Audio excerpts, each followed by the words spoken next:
పంటకు ఈ ధర ఇస్తేనే వస్తాం, ఆ జొన్నల గింట ఇస్తే క్వింటాల్ గింటనే ఇస్తాం. విధాన వ్యాపారంలోనే ఈ వ్యాపారంలో గిట్టుబాటు కాకపోతే ఇంకొక దాని మాది ప్రభుత్వాలు ఏమీ పట్టించుకోవడం లే.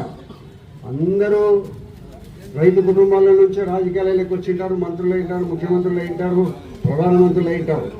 కాబట్టి కష్టపడి రాత్రి మొదలు మన ఇంట్లో మన భార్యలందరూ 4 గంటలకు లేచి మనం ఎక్కడి నుంచి వస్తుందని బెడ్ కాపీ వెనకటి ఆలోచన ఉందా? మనది శాశ్వతం కాదు, అందరి దేవుడు కూడా అనుకుంటుంటారు. రేపు తెల్లవారేదో అయిపోయేదానికి అక్కడనే వింటుంటారు. కాబట్టి మనం ఇవాళ కూడా తెలిసింటారు కాబట్టి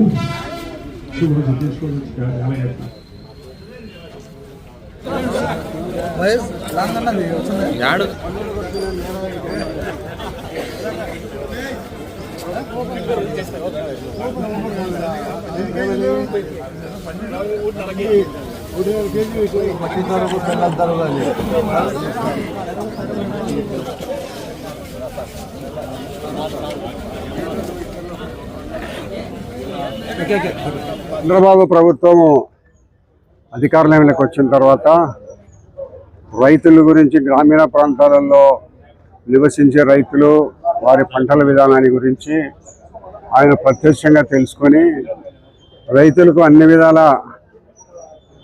అన్యాయం జరుగుతుంది, రైతుకు ఏదో విధమైన న్యాయం చేయాలని ఒక మంచి ఉద్దేశంతో ఇప్పుడు కందుల కొనుగోలు పెట్టినారు. మళ్ళా త్వరలో శనగల కొనుగోలు కేంద్రం కూడా ఏర్పాటు చేయడం జరుగుతుంది.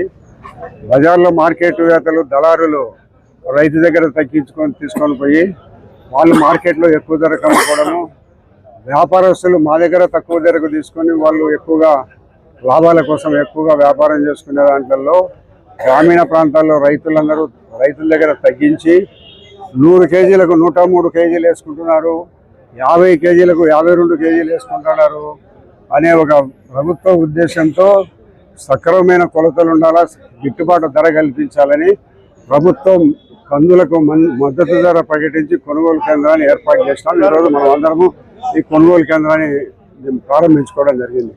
భవిష్యత్తులో రైతులందరూ కూడా గిట్టుబాటు ధరల కోసం మనం ఇంకా నేనైతే తప్పకుండా రైతు పక్షాన పోరాడతాను. గౌరవ ముఖ్యమంత్రి చంద్రబాబు నాయుడు గారు కూడా గ్రామీణ ప్రాంతాల నుంచి వచ్చినాడు. వాళ్ళ తల్లిదండ్రులకు కూడా భూమి వ్యవసాయదారుల కుటుంబం నారావారిపల్లిలో.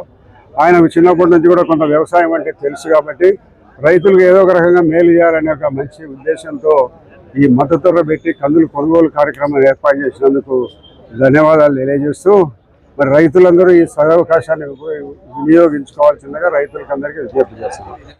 హాయ్, హలో, నేను మహేష్ విట. Please do subscribe to Proddatur news. ప్రొద్దుటూరులో జరిగే ప్రతి అప్డేటు ఎప్పటికప్పుడు మీరు చూడాలనుకుంటే ప్రొద్దుటూరు న్యూస్ అనే యూట్యూబ్ ఛానల్కి సబ్స్క్రైబ్ అవ్వండి.